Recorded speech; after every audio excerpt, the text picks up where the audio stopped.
Basically, the guy won because he wants to get rid of stupid permitting prices, which is actually pretty libertarian of him, cutting a lot of the red tape, and drop the price of halal. He had a video about dropping the prices of halal and how Eric Adams has not talked to anybody about this. New York is suffering from a crisis, and it's called halalflation.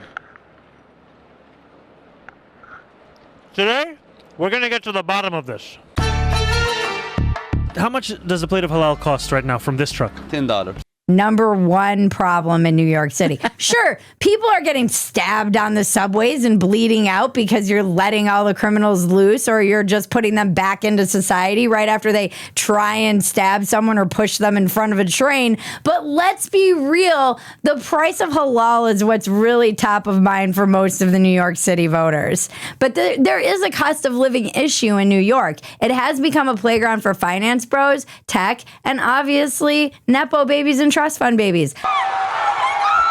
I actually didn't think that anybody could even afford to live in New York City unless they had rich parents. So I just assumed all those jumping white kids who were celebrating were also just kids who had trust funds, because who wouldn't be excited about socialism if you didn't have to worry about money? And if you didn't really have to even pay into it, because your parents are going to be the ones who pay into it. And let's be realistic, no one's going to drop the price of halal. If you own the permit, then how much would you charge for the plate? $7, $8. If he does whatever he says he's going to do about the permits. If I was the mayor, I'd be working with city council from day one to make halal $8 again. They know the market can bear $10. They're not bringing it down. They'll pocket the profit, and good for them, as they should. They know New Yorkers are going to pay $10 for their halal. When have prices ever gone down on anything once we know what the market can bear?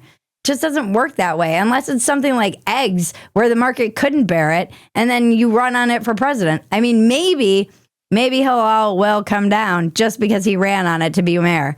But I feel like he asked them all what the price used to be and then cut it into their answer of what they would drop it to, because who's actually going to say, hey, so if we get rid of this permit, what would you actually charge for halal? They're going to be like $7. Yeah, right. Of course you're going to say that when you're being interviewed. This was like a Daily Show skit. Would you rather pay $10 for a plate of halal or $8? $8. I think $8 is the way to go. He's very savvy. Here's the thing about this young little whippersnapper who is a trust fund baby or a Nepo baby or whatever we call them now. Back in my day, we called them trust fund babies, and now they're just Nepo babies. I don't know what the difference is. He is incredibly media savvy, as all these young millennials are. They say that he has a turnaround rate for his man on the street videos of less than 60 minutes because his team can just crank these things out, which, okay, yeah, my freaking 15-year-old nephew could crank these things out too. If you had a team of people, I would hope that would be the turnaround rate. That isn't like some, like, oh, you're making viral videos in 60 minutes? Wow, this is like Obama level. Everything on the left is still so astroturfed, and they were trying to say, like, look at how polished he is, and this went viral, and he's got this viral sexiness. They were trying to compare it to Trump's TikTok videos. I'm like, Trump's TikTok videos, that's all organic. The whole thing with Trump dancing, the Vance meme that never dies, those were all organic. It wasn't, it just like arose from the people. It wasn't like, this stuff is still polished and coming kind of top down and then being spread like, oh, look at this supermodel who thinks that he's so sexy. Well, yeah, of course that's going to get spread. I will think about voting for him if Emily Ratajkowski tells me to, because she is so insanely hot. I'll consider it for a moment. I'll at least look at the video. I also think we overestimate viral videos. People will be like, it got 8.5 million views. And as we've said before on here, yeah, 8 million of them were people jerking off to it. In this case, Emily Ratajkowski. Or because it's like people dunking on it or making fun of it. So 8 million views doesn't mean it's popular. But in this case, he did get on TikTok, as I think we should ban it. You know, it wasn't even like he got that many votes. I think it was a pretty small percentage of the actual electorate. This is a primary, but it wasn't upset. Of course, he was on the Breakfast Club talking about his plans. wherever you are headquartered, as long as you do business in the state of New York, you are taxable for that corporate tax. We're talking about corporations that are making millions of dollars, not in revenue, but in profit. And the second is taxing the top 1% of New Yorkers. We're talking about people who make $1 million a year or more, taxing them just by a flat 2% tax increase. And I know if 50 Cent is listening, he's not going to be happy about this. He tends to not like this tax policy, but I want to be very clear. This is about $20,000 a year. It's a rounding error. But the way in which socialists and commies casually discuss spending and using and taking other people's money is infuriating. And only someone who never raised, built, earned any of their own money or started a company from scratch would be able to talk like this. Because somebody who actually built something from the ground up would never casually just talk about $20,000 being a rounding error. Get the fuck out of here. Even if you're rich, $20,000 is still a lot of money. I didn't think there were more self-hating white people than California, but New York could prove me wrong.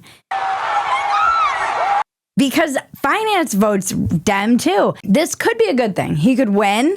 It could fail spectacularly. People could remember again why socialism doesn't work and learn our lesson, right? Wrong. Again, I defer to the California, where they continue to support disastrous policies and politicians like Karen Bass, who will probably win re-election after her city burned down and Waymos were on fire during protests. The Democrats are going to learn the wrong lesson from this too. They're going to think it means they need to go more in the direction of AOC. You can see them all salivating about this, and AOC being like, Trump is trying to pick a fight with me, because he did a long tweet that we'll get to.